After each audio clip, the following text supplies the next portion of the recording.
نحمدہ و نصلی علی رسولہ الکریم اما بعد۔ پروگرام اعمال رمضان کے ساتھ میں حاضر ہوں۔ یہ پروگرام رمضان المبارک کے حوالے سے ان اعمال کا ہم تذکرہ کرتے ہیں جو اعمال ہمیں اختیار کرنے چاہیے، یا وہ اعمال جو ہمیں رمضان میں نہیں کرنے چاہیے۔ جس طرح رمضان المبارک روزے کا مہینہ ہے، اسی طرح یہ ماہ مبارک نزول قرآن کا بھی مہینہ ہے۔ صرف نزول قرآن کا مہینہ نہیں ہے، ہر اللہ کی جو چاروں کتابیں اللہ نے نازل فرمائی اور جتنے بھی صحیفے نازل فرمائے، اکثر علماء فرماتے ہیں وہ رمضان المبارک میں نازل ہوئے۔ قرآن کے بارے میں تو خود اللہ رب العزت نے قرآن کریم میں ارشاد فرمایا ہے، شہر رمضان الذی انزل فیہ القرآن۔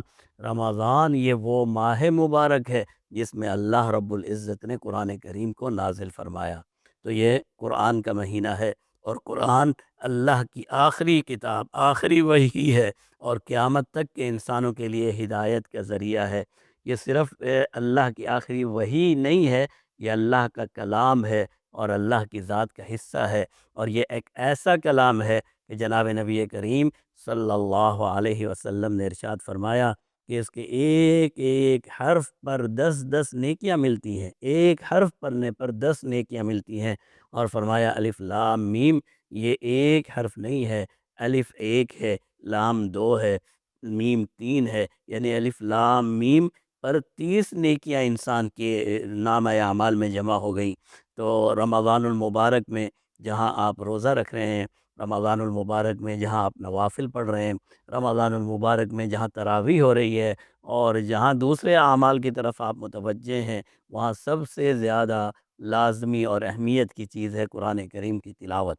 قرآن کریم کی تلاوت یہ رمضان المبارک کا ایک خاصہ ہے، اور ہم سے پہلے اس امت میں جتنے بھی علماء اور صلحاء گزرے ہیں، سب کی زندگیوں میں آپ دیکھیں گے کہ قرآن کریم ان کی زندگیوں کا قرآن کریم کی تلاوت ان کی زندگیوں کا ایک لازمی حصہ تھا۔ بہت سے علماء کے بارے میں مختلف روایات آتی ہیں۔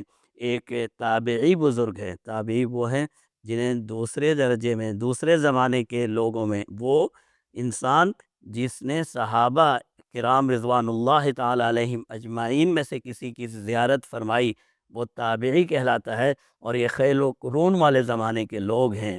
یہ تابعی بزرگ ہیں، محدث ہیں، حضرت قتادہ رحمہ اللہ، ان کے بارے میں یہ روایات موجود ہیں کہ ان کے شاگرد فرماتے ہیں حضرت قتادہ ہر 7ویں دن قرآن کریم کی تلاوت مکمل کر لیا کرتے تھے، 7 دن میں پورے قرآن کی تلاوت کر لیا کرتے تھے۔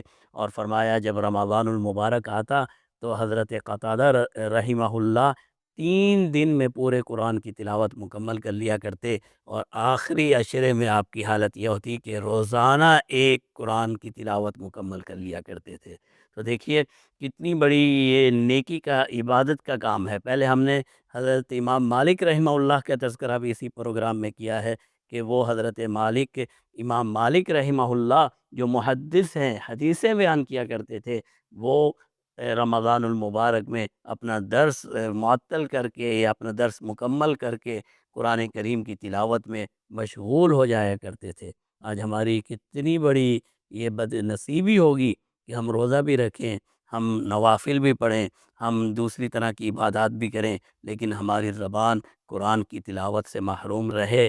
آگے بڑھیے، یہ قرآن کا مہینہ ہے، اس میں قرآن کی تلاوت کا معمول بنائیے، چاہے مختصر ہی کیوں نہ ہو، لیکن ایک ابتدا کیجئے اور اپنے آپ سے عہد کیجئے کہ آج کے بعد کی زندگی میں تلاوت قرآن کریم ہماری زندگی کا ایک اہم حصہ ہوگا۔ اللہ تعالی ہم سب کو توفیق عطا فرمائے۔ وآخر دعوانا الحمد للہ رب العالمین۔